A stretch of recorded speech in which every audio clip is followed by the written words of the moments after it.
ಬೆಂಗಳೂರು ಗ್ರಾಮಾಂತರ ಜಿಲ್ಲೆ ಹೊಸಕೋಟೆ ತಾಲೂಕಿನ ತಾಲೂಕು ಕಚೇರಿ ಆವರಣದಲ್ಲಿ ಇರುವ ಡಾಕ್ಟರ್ ಬಿಆರ್ ಅಂಬೇಡ್ಕರ್ ಪ್ರತಿಮೆಯ ಬಳಿ ಡಾಕ್ಟರ್ ಬಾಬು ಜಗಜೀವನ್ ರಾಮ್ ರವರ 119ನೇ ವರ್ಷದ ಜಯಂತ್ಯೋತ್ಸವ ಕಾರ್ಯಕ್ರಮವನ್ನು ತಾಲೂಕು ಆಡಳಿತ ವತಿಯಿಂದ ಬಹಳ ವಿಜೃಂಭಣೆಯಾಗಿ ಆಚರಿಸಿದರು.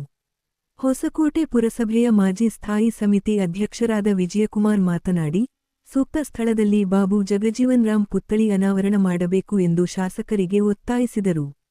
ಬಿಜೆಪಿ ಪರಿಶಿಷ್ಟ ಜಾತಿ ಮತ್ತು ಪರಿಶಿಷ್ಟ ವರ್ಗಗಳ ತಾಲೂಕು ಅಧ್ಯಕ್ಷರಾದ ನರಸಿಂಹಯ್ಯ ಮಾತನಾಡಿ, ಒಳಮೀಸಲಾತಿ ಸಂಪೂರ್ಣವಾಗಿ ಜಾರಿಯಾಗಲು ತಾವು ತಮ್ಮ ಸರ್ಕಾರವನ್ನು ಒತ್ತಾಯಿಸಬೇಕು ಹಾಗೂ ಹೊಸಕೋಟೆ ತಾಲೂಕಿನ ಮಾದಿಗ ಸಮುದಾಯದ ಮುಖಂಡರಾದ ಎಚ್ಎಂ ಸುಬ್ಬರಾಜ್ ರವರಿಗೆ ನಿಗಮ ಮಂಡಳಿ ಸ್ಥಾನಮಾನ ನೀಡಬೇಕು ಎಂದು ಶಾಸಕರಾದ ಶರತ್ ಬಚ್ಚೇಗೌಡರಿಗೆ ಮನವಿ ಮಾಡಿದರು. ಕಾರ್ಯಕ್ರಮದಲ್ಲಿ ಶಾಸಕರಾದ ಶರತ್ ಬಚ್ಚೇಗೌಡ ಮಾತನಾಡಿ, ಡಾಕ್ಟರ್ ಬಾಬು ಜಗಜೀವನ್ ರಾಮ್ ರವರು ಸುದೀರ್ಘ ವರ್ಷಗಳ ಕಾಲ ದಲಿತ ನಾಯಕರಾಗಿ ಹೊರಹೊಮ್ಮಿ 31 ವರ್ಷ ಭಾರತ ದೇಶದ ಆಡಳಿತ ನಡೆಸಿದಂತಹ ಕೀರ್ತಿ ಬಾಬು ಜಗಜೀವನ್ ರಾಮ್ ರವರಿಗೆ ಸಲ್ಲುತ್ತದೆ. ಅವರು ಕಾರ್ಮಿಕ ಸಚಿವರಾಗಿದ್ದಾಗ ಅವರು ಕಾರ್ಮಿಕರಿಗೆ ಪಿಎಫ್, ಇಎಸ್ಐ ಸೇರಿದಂತೆ ಕಾರ್ಮಿಕರ ಆಸ್ಪತ್ರೆಗಳನ್ನು ನೀಡಿದ್ದರು. ಕೃಷಿ ಸಚಿವರಾಗಿದ್ದಾಗ ಆಹಾರಕ್ಕಾಗಿ ಅಭಾವ ಉಂಟಾದಾಗ ಆಹಾರ ಕ್ರಾಂತಿಯನ್ನು ಮಾಡಿ ಹಸಿರು ಕ್ರಾಂತಿ ಹರಿಕಾರರಾದರು. ರಕ್ಷಣಾ ಸಚಿವರಾಗಿ ಕೂಡ ಸೇವೆ ಸಲ್ಲಿಸಿ ಪಾಕಿಸ್ತಾನ ಮತ್ತು ಭಾರತದ ಯುದ್ಧದಲ್ಲಿ ಭಾರತ ದೇಶ ಯುದ್ಧವನ್ನು ಗೆಲ್ಲಿಸಲು ಶ್ರಮಿಸಿದ ಮಹಾನ್ ನಾಯಕ ಬಾಬು ಜಗಜೀವನ್ ರಾಮ್ ಅವರ ಆಡಳಿತ ಇಡೀ ದೇಶಕ್ಕೆ ಮಾದರಿ. ಮಾದಿಗ ಸಮುದಾಯದಕ್ಕೆ ಒಳ್ಳೆಯ ಸ್ಥಾನಮಾನ ಮುಂಬರುವ ದಿನಗಳಲ್ಲಿ ಸಿಗಲಿದೆ. ಈ ವಿಚಾರದಲ್ಲಿ ಯಾವುದೇ ಅನುಮಾನ ಬೇಡ. ಸಮಸ್ತ ಜನತೆಗೆ ಡಾಕ್ಟರ್ ಬಾಬು ಜಗಜೀವನ್ ರಾಮ್ ಜಯಂತಿಯ ಶುಭಾಶಯ ತಿಳಿಸಿದರು. ಇದೇ ಸಂದರ್ಭದಲ್ಲಿ ತಹಶೀಲ್ದಾರ್ ಸೋಮಶೇಖರ್, ಸಮಾಜ ಕಲ್ಯಾಣ ಇಲಾಖೆಯ ನಿರ್ದೇಶಕರಾದ ಸಿದ್ದರಾಜು, ಬೆಂಗಳೂರು ಗ್ರಾಮಾಂತರ ಜಿಲ್ಲೆಯ ಮಾದಾರ ಮಹಾಸಭಾ ಜಿಲ್ಲಾ ಅಧ್ಯಕ್ಷರು, ಯೋಜನಾ ಪ್ರಾಧಿಕಾರದ ನಿರ್ದೇಶಕರಾದಂತಹ HM Subbaraju, Doddahulluru DM Muniraju, Gurappa, Hosakote town cooperative ಬ್ಯಾಂಕ್ನ ನಿರ್ದೇಶಕರಾದ ಕುಳ್ಳ ನಾಗರಾಜ್, ಆದಿ ಜಾಂಬವ ಜನ ಸಂಘ, ಎಜೆಎಸ್ ಸಂಘಟನೆಯ ಸರ್ಕಾರಿ ನೌಕರರ ಸಂಘದ ರಾಜ್ಯಾಧ್ಯಕ್ಷರಾದ ಸಿಎಂ ನಟರಾಜ್, ಹೊಸಕೋಟೆ ನಗರ ಸಭೆಯ ನಾಮ ನಿರ್ದೇಶಕರುಗಳಾದ ಗಣೇಶ್, ಶಿವಾನಂದ್, ಮಾಜಿ ಜಿಲ್ಲಾ ಪಂಚಾಯಿತಿ ಸದಸ್ಯರಾದ ವೈಎಸ್ಎಂ ಮಂಜು, ಮಾಜಿ ತಾಲೂಕು ಪಂಚಾಯಿತಿ ಸದಸ್ಯರಾದ ಲಕ್ಷ್ಮೀನಾರಾಯಣ, ದೊಡ್ಡಗಟ್ಟಿಗನಬ್ಬೆ ಗ್ರಾಮ ಪಂಚಾಯಿತಿ ಮಾಜಿ ಅಧ್ಯಕ್ಷರಾದ ಸುರೇಶ್, ತಾವರೆಕೆರೆ ಗ್ರಾಮ ಪಂಚಾಯಿತಿ ಮಾಜಿ ಅಧ್ಯಕ್ಷರಾದ ರಮೇಶ್, ಕಂಬಳೀಪುರ ಗ್ರಾಮ ಪಂಚಾಯಿತಿ ಮಾಜಿ ಅಧ್ಯಕ್ಷರಾದ ರಮೇಶ್, ದಲಿತ ಸಂಘಟನೆಗಳ ಶ್ರೀಕಾಂತ್ ರಾವಣ, ಕಾಳಪ್ಪನಹಳ್ಳಿ ಶಿವಕುಮಾರ್, ದೊಡ್ಡನಲ್ಲಾಳ ಗ್ರಾಮ ಪಂಚಾಯಿತಿ ಒಳಗೆರೆಪುರದ ಮಾಜಿ ಸದಸ್ಯರಾದ ವಿವೈ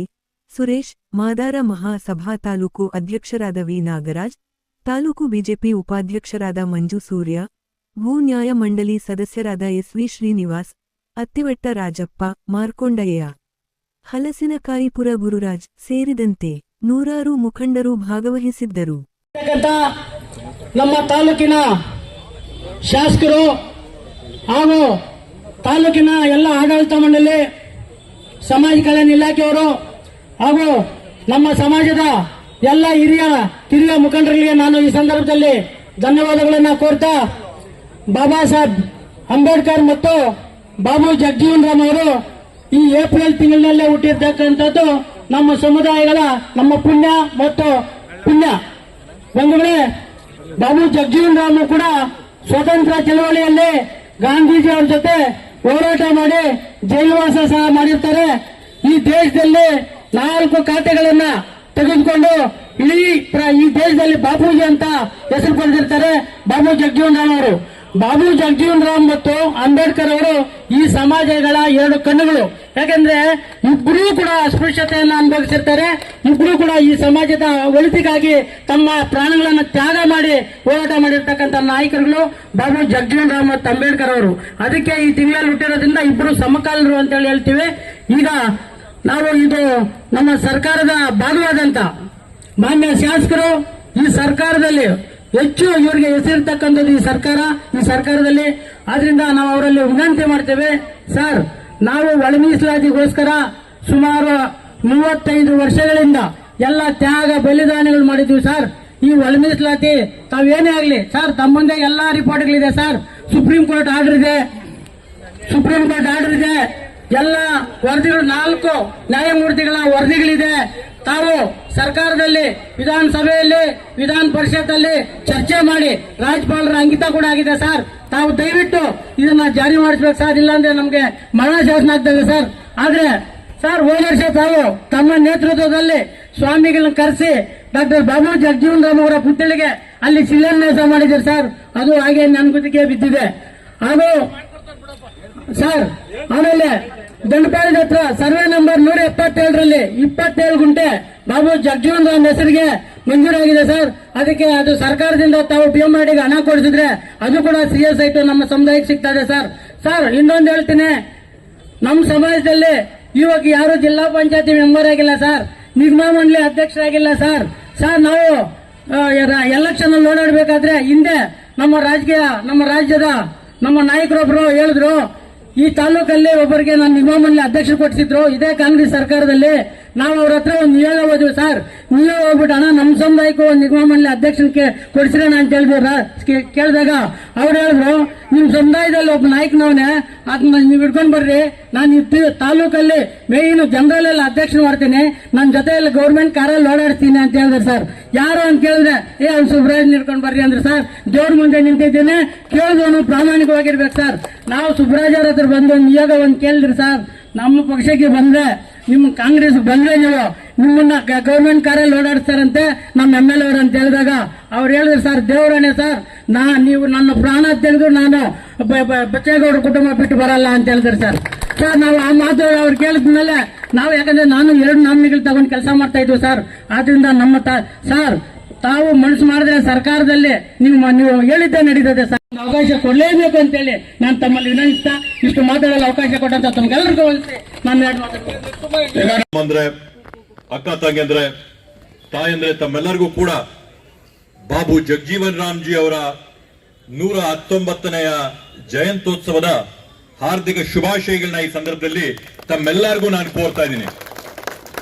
ಬಂಧುಗಳೇ, ಎಲ್ಲದಕ್ಕಿಂತ ಸಂತೋಷ ಏನಾಗಿರ್ತಕ್ಕಂಥದ್ದಂದ್ರೆ, ಪದೇ ಪದೇ ನಾನು ಹೇಳ್ತಾ ಇರ್ತೀನಿ, ಜಯಂತ್ಯೋತ್ಸವಗಳನ್ನ ಆಚರಣೆ ಮಾಡಬೇಕಾದಂತ ಸಂದರ್ಭಗಳಲ್ಲಿ ಮಹನೀಯರ ಸಾಧನೆಗಳೇನಿದೆ, ಅವರ ಸಂದೇಶಗಳೇನಿವೆ, ಅವೆಲ್ಲವನ್ನೂ ಕೂಡ ನಾವೊಂದು ಮರೆತು ಒಂದು ಬದಿಗಿಟ್ಟು ಸಮುದಾಯಕ್ಕೆ ಆ ಮಹನೀಯರ ಸಾಧನೆಯನ್ನ ನಾವು ಮೀಸಲು ಮಾಡಿರ್ತೀವಲ್ಲ, ಅದಕ್ಕಿಂತ ದೊಡ್ಡ ಒಂದು ಅಪರಾಧ, ಅದಕ್ಕಿಂತ ಒಂದು ದೊಡ್ಡ ತಪ್ಪು ಬೇರೆದು ಯಾವುದೂ ಇಲ್ಲ. ಈ ಒಂದು ಕಾರ್ಯಕ್ರಮದಲ್ಲಿ ಎಲ್ಲಾ ಸಮುದಾಯದ ಎಲ್ಲಾ ಧರ್ಮಗಳ ಜಾತಿಗಳ ಜನರು ಬಂದು ಸೇರ್ಕೊಂಡು ಜಯಂತ್ಯೋತ್ಸವನ ಆಚರಣೆ ಮಾಡ್ತಾ ಇರ್ತಕ್ಕಂಥದ್ದು ಹೊಸಕೋಟೆ ತಾಲೂಕಿನ ಶ್ರೇಯಸ್ಸು, ಕೀರ್ತಿ. ತಮ್ಮೆಲ್ಲರಿಗೂ ಕೂಡ ಅನಂತ ಅನಂತ ಅಭಿನಂದನೆಗಳು, ಧನ್ಯವಾದಗಳು. ವೈಯಕ್ತಿಕವಾದಂತಹ ಯಾವುದೇ ವ್ಯತ್ಯಾಸಗಳು, ವೈಯಕ್ತಿಕವಾದಂತಹ ಯಾವುದೇ ಅಡಕು ತೊಡಕುಗಳಿದ್ರೂ ಕೂಡ ಅವನ್ನೆಲ್ಲವನ್ನೂ ಕೂಡ ಒಂದು ಬದಿಗಿಟ್ಟು ಮಹನೀಯರ ಸಾಧನೆಯನ್ನ ಗುರುತಿಸಕ್ಕೋಸ್ಕರ ಇವತ್ತು ನಾವೆಲ್ಲರೂ ಕೂಡ ಏನ್ ಸೇರಿದೀವಿ, ತಮ್ಮೆಲ್ಲರಿಗೂ ಈ ಸಂದರ್ಭದಲ್ಲಿ ಧನ್ಯವಾದಗಳನ್ನ ಕೋರ್ತಾ, ಇವತ್ತೇನು ಬಾಬು ಜಗಜೀವನ್ ರಾಮ್ಜಿ ಅವರು ಒಂದು ದೊಡ್ಡ ಮಟ್ಟದಲ್ಲಿ ಈ ದೇಶದಲ್ಲಿ ಏನು ಸಾಧನೆ ಮಾಡಿದರೆ ಮಾತಾಡ್ತಾ ಇರಬೇಕಾದಂತಹ ಸಂದರ್ಭದಲ್ಲಿ ಏನು ನಮ್ಮ ನಾಯಕರುಗಳು ಹೇಳಿದ್ರು, 2 ನಾಯಕರುಗಳು ನಾವು ಸಾಮಾನ್ಯವಾಗಿ ಮಾತಾಡಬೇಕಾದಂತಹ ಸಂದರ್ಭದಲ್ಲಿ ಬಾಬಾ ಸಾಹೇಬ್ ಅಂಬೇಡ್ಕರ್ ಅವರು ಏನು ಅಂತಂದ್ರೆ ಸಂವಿಧಾನ ಶಿಲ್ಪಿಗಳು, ಸಂವಿಧಾನನ ಬರ್ಕೊಟ್ಟಂತವ್ರು, ಈ ದೇಶಕ್ಕೇನೆ ಕಾನ್ಸ್ಟಿಟ್ಯೂಷನ್ ಕೊಟ್ಟಂತವ್ರು. ಬಾಬಾ ಸಾಹೇಬ್ ಅಂಬೇಡ್ಕರ್ ಅವ್ರನ್ನ ರೈಟರ್ ಅಂತ ಹೇಳಿದ್ರೆ, ಬಾಬಾ ಸಾಹೇಬ್ ಅಂಬೇಡ್ಕರ್ ಅವರ ತತ್ವ ಸಿದ್ಧಾಂತಗಳು ಸಂವಿಧಾನದ ಅಡಿಯಲ್ಲಿದ್ದಂತ ಆಶೋತ್ತರಗಳನ್ನ ಕೂಡ ಅದನ್ನ ಜನಕ್ಕೆ ತಲುಪ ರೀತಿಯಲ್ಲಿ ಮಾಡಿದಂತವ್ರು ಯಾರು ಅಂತಂದ್ರೆ ಬಾಬು ಜಗಜೀವನ್ ರಾಮ್ಜಿ ಅವರು ಫೈಟರ್ ಅವರು. ಬಾಬಾ ಸಾಹೇಬ್ ಅಂಬೇಡ್ಕರ್ ಅವರು ಹಾಕೊಟ್ಟಂತ ಸಂವಿಧಾನಕ್ಕೋಸ್ಕರ ಹೋರಾಟ ಮಾಡಿದಂತವ್ರು, ತುಳಿತಕ್ಕೆ, ದೌರ್ಜನ್ಯಕ್ಕೆ, ದಮನತೆರಿಗೆ ಎಲ್ಲರಿಗೂ ಕೂಡ ಧ್ವನಿ ಕೊಟ್ಟಂತವ್ರು ಅಂತ ಈ ಸಂದರ್ಭದಲ್ಲಿ ಹೇಳ್ತಾ, ಬಾಬು ಜಗಜೀವನ್ ರಾಮ್ಜಿ ಅವರು ಸುದೀರ್ಘವಾದಂತ ಒಂದು ರಾಜಕಾರಣ ಜೀವನದಲ್ಲಿ ಬಹುಶಃ ವಿಶ್ವದಲ್ಲೇನೆ ಅವ್ರದ್ದೊಂದು ರೆಕಾರ್ಡ್ ಇರಬೇಕು, ಅತ್ಯಂತ ಸುದೀರ್ಘವಾದಂತ ಸರ್ಕಾರದಲ್ಲಿ ಸೇವೆ ಮಾಡ್ತಕ್ಕಂತ ಒಂದು ಸಾಧನೆ ಇವತ್ತು ಬಾಬು ಜಗಜೀವನ್ ರಾಮ್ಜಿ ಅವ್ರದ್ದು 40 ವರ್ಷಕ್ಕಿಂತ ಹೆಚ್ಚು, 31 ಇಯರ್, 31 ವರ್ಷ ಅವ್ರದ್ದು ಸೇವೆ ಇವತ್ತು ನಾವು ನೆನೆಸ್ಕೋಬೇಕಾಗತ್ತೆ. ಆ ಒಂದು ಸಂದರ್ಭಗಳಲ್ಲಿ ಬೇರೆ ಬೇರೆ ಖಾತೆಗಳಲ್ಲಿ ಜವಾಬ್ದಾರಿಗಳನ್ನ ಅವರು ವಹಿಸಿಕೊಂಡಂತ ಸಂದರ್ಭದಲ್ಲಿ ನಾವು ವಿಶೇಷವಾಗಿ ಏನು ಕಾರ್ಮಿಕ ಸಚಿವರಾಗಿದ್ದಂತ ಸಂದರ್ಭದಲ್ಲಿ ಏನು ಸಂವಿಧಾನದಲ್ಲಿ ಬಾಬಾ ಸಾಹೇಬ್ ಅಂಬೇಡ್ಕರ್ ಅವ್ರಿಗೂ ಕೂಡ ಕಾರ್ಮಿಕರಂದ್ರೆ ಕಾರ್ಮಿಕರ ರಕ್ಷಣೆ ಅಂತಂದ್ರೆ ಏನ್ ಕಾಳಜಿ ಇಟ್ಕೊಂಡು ಸಂವಿಧಾನದಲ್ಲಿ ಅವರ ಅವಕಾಶಗಳು ಮಾಡಿಕೊಟ್ಟಿದ್ರು, ಆ ಎಲ್ಲಾ ಸಂವಿಧಾನದ ಅಡಿಯಲ್ಲಿ ಕಾರ್ಮಿಕರನ್ನ ಸಶಕ್ತರಾಗಿ ಮಾಡೋಕ್ಕೋಸ್ಕರ ಹೋರಾಟ ಮಾಡಿ, ಕಾರ್ಮಿಕರನ್ನ ಬಲಪಡಿಸೋದಕ್ಕೋಸ್ಕರ ಹೋರಾಟ ಮಾಡಿ ಸಾಧನೆ ಮಾಡ್ತಕ್ಕಂಥವ್ರು. ಅದೇ ರೀತಿಯಲ್ಲಿ 2ನೇ ಬಾರಿ ಸಚಿವರಾದಂತ ಸಂದರ್ಭದಲ್ಲಿ ಏನು ಹಸಿರು ಕ್ರಾಂತಿ ಅಂತ ಈಗ ತಾನೇ ನಮ್ಮ ವಿಜಯಣ್ಣ ಅವರು ಹೇಳಿದ್ರು, ಒಂದು ಕಾಲದಲ್ಲಿ ಬರಗಾಲ, ಹೊಟ್ಟೆ ಹಸುವು ಇವೆಲ್ಲದರಲ್ಲಿ ಕೂಡ ಪೀಡಿತವಾದಂತ ದೇಶದಲ್ಲಿ ನೂತನವಾದಂತ ಕೃಷಿಯ ಪದ್ಧತಿಗಳನ್ನ ಈ ದೇಶಕ್ಕೆ ತಂದು ಹಸಿರು ಕ್ರಾಂತಿ ಅಂತೇಳಿ, ಗ್ರೀನ್ ರೆವಲ್ಯೂಷನ್ ಅಂತ ಏನಂತ ಹೇಳ್ತೀವಿ, ಗ್ರೀನ್ ರೆವಲ್ಯೂಷನ್ಗೆ ಭದ್ರವಾದಂತ ಬುನಾದಿನ ಈ ದೇಶಕ್ಕೆ ಹಾಕೊಟ್ಟು ಇವತ್ತು ಆಹಾರದಲ್ಲಿ ನಾವು ಪೂರ್ತಿ ನಮ್ಮ ಬೇಕಾದಂತ ಬೇಡಿಕೆನ ನಾವು ಪೂರೈಸ್ಕೋತಾ ಇದೀವಿ ಅಂತಂದ್ರೆ ಇವತ್ತು ಅವ್ರನ್ನ ನಾವು ನೆನ್ಸ್ಕೋಬೇಕಾಗ್ತದೆ ಅಂತ ಹೇಳಿ ಈ ಸಂದರ್ಭದಲ್ಲಿ ಹೇಳ್ತೀನಿ ಬಂಧುಗಳೇ. ಬರೀ ನಮ್ಮ ಬೇಡಿಕೆನ ಪೂರೈಸ್ಕೊಳ್ಳುವಂತದ್ದಲ್ಲ, ವಿಶ್ವದ ಬೇರೆ ಬೇರೆ ದೇಶಗಳಲ್ಲಿ ಎಲ್ಲೆಲ್ಲಿ ಆಹಾರದ ಕೊರತೆ ಇದೆ ಅಲ್ಲಿಗೆ ಇವತ್ತು ನಾವು ರಫ್ತು ಮಾಡಂತ ಶಕ್ತಿ ಇವತ್ತು ನಮ್ಮ ದೇಶಕ್ಕೆ ಬಂದಿದೆ. ಆದ್ರಿಂದ ಆ ರೀತಿಯಾದಂತ ಅಡಿಪಾಯನ ಹಾಕೊಟ್ಟು ಮುಂದುವರೆದು 1971ನೇ ಇಸ್ವಿಯಲ್ಲಿ ನಡೆದಂತ ಇಂಡೋ ಪಾಕ್ ಯುದ್ಧದಲ್ಲಿ ಅವ್ರು ತಗೊಂಡಂತ ನೇತೃತ್ವದ ಒಂದು ನಿಲುವನ್ನ ನಾವೆಂದೆಂದೂ ಕೂಡ ಭಾರತೀಯರು ಯಾವತ್ತೂ ಮರೆಯಕ್ ಸಾಧ್ಯ ಇಲ್ಲ. ಆದ್ರಿಂದ ಅವರು ಕೂಡ ಇವತ್ತು ಈ ರೀತಿಯಾದಂತ ಹಲವಾರು ಸಾಧನೆಗಳನ್ನ ಮಾಡ್ಕೊಂಡು ಬಂದಿರತಕ್ಕಂಥದ್ದು ನಮ್ಮೆಲ್ಲರಿಗೂ ಕೂಡ ಹೆಮ್ಮೆನೆ. ಇವತ್ತು ಅದ್ರ ಜೊತೆಗೆ ಏನು ಕಳೆದ ವರ್ಷ ನಾವು ಬಾಬು ಜಗಜೀವನ್ ರಾಮ್ಜಿ ಅವರ ಒಂದು ಪುತ್ಥಳಿಗೆ ಏನ್ ನಾವು ಭೂಮಿ ಪೂಜೆ ಮಾಡಿದ್ವಿ, ಇವತ್ತು ಅದನ್ನ ಮಾಡೋದಕ್ಕೆ ತಡೆ ಆಗೋದಕ್ಕೆ 2-3 ಕಾರಣಗಳಿವೆ. ತಮ್ಮೆಲ್ಲರಿಗೂ ತಿಳಿದಂಗೆ ಕರ್ನಾಟಕ ರಾಜ್ಯದಲ್ಲೇನೆ ಕೂಡ ಪ್ರಪ್ರಥಮವಾದಂತ ನೂತನವಾದಂತ ಪ್ರಜಾಸೌಧಾನ ಯಾವ್ದಾದ್ರು ತಾಲೂಕು ಕೊಟ್ಟಿದ್ರೆ ಸನ್ಮಾನ್ಯ ಕೃಷ್ಣ ಬೈರೇಗೌಡರು, ಸನ್ಮಾನ್ಯ ಸಿದ್ದರಾಮಯ್ಯವರು ಹೊಸಕೋಟೆ ತಾಲೂಕಿಗೆ ಸುಮಾರು 18 ಕೋಟಿ ರೂಪಾಯಿಗಳ ವೆಚ್ಚದಲ್ಲಿ ನೂತನವಾದಂತ ಪ್ರಜಾಸೌಧಾನ ನಮ್ಗೇನಿಲ್ಲಿ ಕೊಟ್ಟಿದ್ದಾರೆ. ಆ ಪ್ರಜಾಸೌಧಾನ ಯಾವ ತರ ಮಾಡಬೇಕು, ಎಲ್ಲಿ ಕೂರಿಸಬೇಕು, ಬಾಗ್ಲೆಲ್ಲಿ ಬರಬೇಕು, ಎಂಟ್ರೆನ್ಸ್ ಏನಾಗಬೇಕು, ಬೇರೆ ಕಡೆ ನಾವು ಏನ್ ಖಾಲಿ ಮಾಡಬೇಕು, ನಮ್ಮ ನಗರಸಭೆಯವ್ರದ್ದು ಕೂಡ ನೂತನವಾಗಿ ಕಟ್ಟಡ ಇನ್ನೇನು ನಿರ್ಮಾಣ ಆಗೋದಿದೆ ಆ ಜಾಗನ ಓಪನ್ ಮಾಡಿ ಪಾರ್ಕಿಂಗ್ ಕೊಟ್ಟು sub registrar office, taluk office, ADLR 28 line ಇಲಾಖೆಗಳಿದೆ, ಲೈನ್ ಇಲಾಖೆಗಳು, ಟ್ರೆಜರಿ ಡಿಪಾರ್ಟ್ಮೆಂಟ್ ಎಲ್ಲವನ್ನೂ ಕೂಡ ಒಂದೇ ಸೂರಿನಡಿಯಲ್ಲಿ ತಂದು ಯಾರು ಕೂಡ ಸಾರ್ವಜನಿಕರು ಅಲ್ದಾಡದೇ ಇರಂತ ರೀತಿಯಲ್ಲಿ ಇಲ್ಲಿ ನೂತನವಾದಂತ ಸುಸರ್ಜಿತವಾದಂತ ಪ್ರಜಾಸೌಧಾನ ಕಟ್ಟೋ ಒಂದು ಪರಿಸ್ಥಿತಿ ಇರೋದ್ರಿಂದ ಆ ಒಂದು ಜಾಗನ ನಾವು ಫಿಕ್ಸ್ ಮಾಡಿಕೊಂಡು ಕರೆಕ್ಟ್ ಆಗಿ ಮಾಡ್ಕೊಡ್ಬೇಕಾದ್ರಿಂದ ಇವತ್ತು ಮಾಡ್ತಾ ಇರತಕ್ಕಂಥದ್ದು. ನುಡಿದಂತೆ ನಡೆದಿದ್ದೇವೆ, ಹೇಳಿದ ಕೆಲಸಗಳೆಲ್ಲರೂ ಕೂಡ ಮಾಡಿದ್ದೇವೆ, ಮುಂದಕ್ಕೂ ಕೂಡ ಮಾಡೇ ಮಾಡ್ತೀವಿ ಅಂತ ಈ ಸಂದರ್ಭದಲ್ಲಿ ಆಶ್ವಾಸನೆ ಕೊಡ್ತಾ, ಇವತ್ತೇನ್ ನರಸಿಂಹಣ್ಣ ಮಂಜುನ ಇವರೆಲ್ಲರನ್ನು ಕೇಳು, ಬೋರ್ಡ್ಗಳಲ್ಲಿ ಯಾರೋ ಕಾರ್ ತಗೊಂಡ್ ಬಂದಂತೆ, ಯಾವ್ರ ಕಾರ್ ತೀಸ್ಕೊಂಡು ಚೆಪ್ಪಿಂದಿ ಅಂತ ಕೇಳಿದ್ರಂತೆ. ಹುಷಾರಾಗಿರೋರು ಯಾರು ನಿನ್ಗೆ ಹೇಳಿದ್ರಲ್ಲ ಕಾರ್ಗಳಲ್ಲಿ ಕೂರ್ಸ್ಕೊಂಡು ಓಡಾಡ್ಬಿಡ್ತೀನಿ ಅಂತ ಹೇಳಿ, ಯಾವ್ರ ನಡಿಗೆ ಕಾರ್ ತೀಸ್ಕೊಂಡು ಶ್ರೇಮ್ರಾ ಅಂತ ಕೇಳಿದ್ರಂತೆ. ಅದಕ್ಕೆ ಅದನ್ನು ಸ್ವಲ್ಪ ಜ್ಞಾಪಕ ಇರ್ಲಿ ಮನ್ಸಲ್ಲಿ, ಬಾಯಲ್ಲಿ ಬಂದಿದ್ದೆಲ್ಲ ನಿಜ ಆಗೋಗಿದ್ದಿದ್ರೆ ಅಲ್ಲ ಅದನ್ನ ಹೇಳ್ತಿರೋದು. ನಾನೇನ್ ಹೇಳಿದ, ನೀನ್ ಹೇಳಿದಕ್ಕೆ ನಾನು ಮಾತನ್ನ ತೆಗೆದಿದ್ದು, ನೀನ್ ಹೇಳಿದಕ್ಕೆ ಅದ್ ನಂದಿದ್ದೀರ, ಆ ವಿಷಯ ಕೂಡ ಪ್ರಸ್ತಾಪ ಮಾಡಕ್ ಹೋಗಿಲ್ಲ. ಪಾಪ ಯಾರೋ ಒಂದ್ ಹೆಣ್ಮಗು ಏನೋ ಕಾರ್ ತಂದಾಗ ಯಾರನ್ ಕೇಳ್ರಿ ಕಾರ್ ತಂದಿದ್ದು ಅಂತ ಕೂಡ ಪ್ರಶ್ನೆ ಮಾಡ್ದಂತದ್ದು ಅದೇ. ಅದರಿಂದ ಹೇಳಿದ್ದನ್ನ ಏನ್ಸಿನಪ್ಪ ಇಲ್ಲ ಪಾಪ ಅವ್ರ ಹೆಸರು ಹೇಳದ್ ಬೇಡ, ಕೇಳಿದ್ ಯಾರಂತರೂ ನಾವ್ ಹೇಳದ್ ಬೇಡ, ಬೇಡ ಬಿಡು, ಬೇಡ ಬಿಡು, ಅದ್ ಬೇಡ ಬಿಡೋದು. ಈಗ ಯಾರಂದ್ರು ಅಂದಿದ್ದು ಬೇಡ, ಯಾರಿಗಂದಿರೋದು ಬೇಡ, ಯಾಕೆ ಬೇಕು? ಅದಕ್ಕೆ ಪಾಪ ನರಸಿಂಹಯ್ಯನೇನೋ ಹೇಳಿದೆಲ್ಲ ಪೂರ್ತಿ ಬಂದಿದ್ದೆಲ್ಲ ಮನಸ್ಸು ಬಾಯಿಂದ ಬಂದೆಲ್ಲ ಮಾತೆಲ್ಲ ಮಾಣಿಕ್ಯ ಅಂತ ಅನ್ಕೊಂಡಿರ್ಬೋದು. ಮಾತೆಲ್ಲ ಮಾಣಿಕ್ಯ ಏನಿಲ್ಲ, ತಲೆ ಕೆಡಿಸ್ಕೋಬೇಡ. ಅದು ಎಲ್ಲಿ ಹುಳಿ ಇಡ್ಬೇಕು, ಎಲ್ಲಿ ಉಪ್ಪು ಹಾಕ್ಬೇಕು ಗೊತ್ತಿರೋಂಥವ್ರು, ಅದನ್ನ ನಾವೇನ್ ತಲೆ ಕೆಡಿಸ್ಕೊಳ್ಳೋದು ಬೇಡ. ಇವಾಗೇನ್ ನಾವು ಅಣ್ಣ ತಮ್ಮಂದ್ರ ತರ ಇವತ್ತು ಸೇರಿದೀವಿ, ಆ ಅಣ್ಣ ತಮ್ಮಂದ್ರ ತರ ಸೇರಿರ್ತಕ್ಕಂಥದ್ದನ್ನ ಇನ್ನೂ ಮುಂದುವರ್ಸ್ಕೊಂಡು ಹೋಗಿ ಡಿಟೋ ಇದೇ ತರ ಏನ್ 14ನೇ ತಾರೀಕು ನಾವು ಬಾಬಾ ಸಾಹೇಬ್ ಅಂಬೇಡ್ಕರ್ ಅವರ ಜಯಂತ್ಯೋತ್ಸವನ ಆಚರಣೆ ಮಾಡ್ತೀವ, ಡಿಟೋ ಇದೇ ತರ ಜನ ಸೇರಿ ವಿಜಯಣ್ಣ ಅವರು ಸರಳವಾಗಿ ಅಂತ ಹೇಳಿದ್ರು, ಸರಳವಾಗಲ್ಲ, ಸರ್ಕಾರದ ಸುತ್ತೋಲೆಯಂತೆ ಆದ್ರೆ ವಿಜೃಂಭಣೆಯಿಂದ ನಾವು ಮಾಡ್ಕೊಂಡಿದೀವಿ. 26ನೇ ತಾರೀಕು ಏನ್ ನಾವು ಒಂದು ಐಕ್ಯತಾ ಸಭಾ ಅಂತ ಮಾಡಿ ರಾಜ್ಯಾದ್ಯಂತ ಬೇರೆ ಚರ್ಚೆಗಳು ನಡೀತಾ ಇರ್ಬೋದು. ನಾನು ಬಂದಾಗೂ ಕೂಡ ಸಮುದಾಯಗಳ ಮುಖಂಡರುಗಳು ಬಂದ ನನ್ನ ಹತ್ರ ಮಾತಾಡಿದ್ರು. ಮಾತಾಡಬೇಕಾದಂತ ಸಂದರ್ಭದಲ್ಲಿ ಒಳ ಮೀಸಲಾತಿ ಬಗ್ಗೆ ಚರ್ಚೆ ಆಯ್ತು.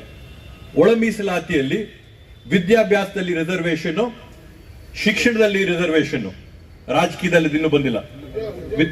ಉದ್ಯೋಗ ಅದೇ ವಿದ್ಯಾಭ್ಯಾಸ ಸಾರಿ ಉದ್ಯೋಗಕ್ಕೆ ಬಂದದ. ವಿದ್ಯಾಭ್ಯಾಸ ಉದ್ಯೋಗ ಸಿಗಂತದ್ದು ಈ ಪೂರ್ತಿ ಜನರಲ್ಲಿ ಒಂದು 5% ಜನಕ್ಕೆ ಅದ್ರ ಅನುಕೂಲ ಸಿಗಬಹುದು. ಮಿಕ್ಕಿದ 95% ಜನಕ್ಕೆ ಏನ್ ಹಿಂದ್ಲಿಂದ ತುಳಿತಕ್ಕಾಗವ್ರೆ, ಊರಲ್ಲಿರೋ ತಿಮ್ಮಕ್ಕ, ರಾಮಕ್ಕ, ರಾಮಣ್ಣ, ಬೊಮ್ಮಣ್ಣ ಅವರೇ, ಅವ್ರಿಗಿವತ್ತು ಕೂಡ ಮೀಸಲಾತಿ ಆಗಿರ್ಬೋದು, ಒಳ ಮೀಸಲಾತಿ ಆಗಿರ್ಬೋದು, ಅದರ ಒಂದು ಅನುಕೂಲ ಪಡ್ಕೊಳಕ್ ಅವ್ರಿಗೆ ಪಾಪ ಇನ್ನೂ 2-3 ತಲೆಮಾರುಗಳು ಬೇಕು. ಆ ಇನ್ನ 2-3 ತಲೆಮಾರುಗಳಿಗೆ ಈ ಮೀಸಲಾತಿ, ಒಳ ಮೀಸಲಾತಿ ಅನುಕೂಲ ಸಿಗೋವರೆಗೂ ನಮ್ ಶಕ್ತಿ ಏನಂತಂದ್ರೆ ಒಗ್ಗಟ್ಟೆ ಶಕ್ತಿ, ಒಗ್ಗಟ್ಟಾಗೆ ಇರಬೇಕು ಅಂತೇಳಿ ಈ ಸಂದರ್ಭದಲ್ಲಿ ನಾನು ಹೇಳಕ್ಕೆ ಬಯಸ್ತೀನಿ. ಯಾಕಂತಂದ್ರೆ ಊರಲ್ಲಿ ಹೊಟ್ಟೆ ಪಾಡ್ಗಿಲ್ದೆ, ಸೂರಿಲ್ದೆ, ಬಟ್ಟೆ ಇಲ್ದೆ ಕಷ್ಟದಲ್ಲಿರ್ತಕ್ಕಂಥವ್ರಿಗೆ ರಕ್ಷಣೆ ಯಾರು ಕೊಡಕ್ಕಾಗತ್ತಂತಂದ್ರೆ ಒಗ್ಗಟ್ಟು, ಗುಂಪು, ಶಕ್ತಿನೇ ಕೊಡಕ್ ಸಾಧ್ಯ ಆಗಂತದ್ದು ಮೀಸಲಾತಿ ಒಳ ಮೀಸಲಾತಿ ನಾನು ಅದನ್ನ ಬೇಡ ಅಂತಾನು ಹೇಳ್ತಾ ಇಲ್ಲ, ಚರ್ಚೆ ಬೇಡ ಅಂತಾನು ಹೇಳ್ತಾ ಇಲ್ಲ. ಅನುಕೂಲ ಪಡ್ಕೊಳ್ಳೋಂಥದ್ದು ಅದರಿಂದ ಇರೋದು ಸಮಾಜದಲ್ಲಿ 5ರಿಂದ 10%. ಮಿಕ್ಕಿದ 95% ಶಕ್ತಿ ಯಾವಾಗ ನಾವೆಲ್ಲ ಒಂದೇ ಅಂತಂದಾಗ, ನಾವೆಲ್ಲ ಒಗ್ಗಟ್ಟಂದಾಗ, ಆದ್ರಿಂದ ಆ ಒಂದು ಸಂದೇಶನ ರಾಜ್ಯದಲ್ಲಿ ಏನೇ ಚರ್ಚೆಗಳಾಗಿ ಹೋರಾಟಗಳಿಗೆ ಅವರವ್ರ ಪಾಲುಗಳಿಗೆ ಏನೇ ಆಗಲಿ, ಆದ್ರೆ ಸಮಾಜ ಬಂದಾಗ, ಸಮುದಾಯ ಬಂದಾಗ, ದಲಿತರು ಅಂತ ಹೇಳಿದಾಗ, SC ಅಂತ ಹೇಳಿದಾಗ, ಪರಿಶಿಷ್ಟ ಜಾತಿ ಅಂತಂದಾಗ ನಾವೆಲ್ಲರೂ ಕೂಡ ಒಂದೇನಂತ ಸಂದೇಶ ಕೊಡಬೇಕು ಅನ್ನೋ ನಿಟ್ಟಿನಲ್ಲಿ 26ನೇ ತಾರೀಕು ಐಕ್ಯತಾ ಒಂದು ಸಮಾವೇಶ ನಮ್ಮ ತಾಲೂಕಲ್ಲಿ ಮಾಡಿ ನಮ್ಮ ತಾಲೂಕಿಂದ ಸಂದೇಶ ಕೊಡೋಣ ಅಂತೇಳಿ ತಮ್ಮೆಲ್ಲರಲ್ಲಿ ಕೂಡ ಈ ಒಂದು ವೇದಿಕೆ ಮುಖಾಂತರವಾಗಿ ಕಳಕಳಿಯಾಗಿ ಮನವಿ ಮಾಡ್ಕೊಳ್ತಾ, ಇವತ್ತು ಇಷ್ಟೊಂದು ಜನ ಸೇರಿದಿರ. ಸಂದೇಶ ಇವತ್ತು ಸಾಮಾನ್ಯವಾಗಿ ರಾಜಕೀಯದಲ್ಲಿ ಒಡೆದಾಳ ರಾಜಕೀಯ ಈಸಿಯಾಗಿ ಮಾಡ್ಬೋದು. ಇವ್ರನ್ನ ಗುಂಪುಗಳು ಮಾಡೋದು, ಅಣ್ಣ ತಮ್ಮಂದ್ರನ್ನ ಕೆಡಿಸೋದು, ಅಕ್ಕ ತಂಗಿರನ್ನ ಬೇರೆ ಮಾಡೋದು. ಆದ್ರೆ ಒಗ್ಗಟ್ಟಾಗಿ ಮಾಡಿ ಜೊತೆಗೆ ಹೋಗಂತ ಕೆಲಸ ಮಾಡಬೇಕಾದಂಥದ್ದು, ಸಮಾಜಕ್ಕೆ ಒಳ್ಳೆ ಸಂದೇಶ ಕೊಡುವಂಥದ್ದು. ಆದ್ರಿಂದ 26ನೇ ತಾರೀಕಿನ ಕಾರ್ಯಕ್ರಮ ಸರ್ಕಾರದ ಎಲ್ಲ ಅಧಿಕಾರಿಗಳು ಸೇರ್ಕೊಂಡು ಯಾವ ತರದಲ್ಲಿ ಸಹಕಾರ ಕೊಡಬೇಕೋ ಸಹಕಾರ ಕೊಟ್ಟು ಮಾಡೋಣ. ಸಮಾಜದಲ್ಲಿರ್ತಕ್ಕಂಥ ಸಾಧಕರನ್ನ ಗೌರವಿಸೋಣ, ಪ್ರತಿಭಾವಂತ ಮಕ್ಕಳಿಗೆ ಅವಕಾಶ ಕೊಡೋಣ.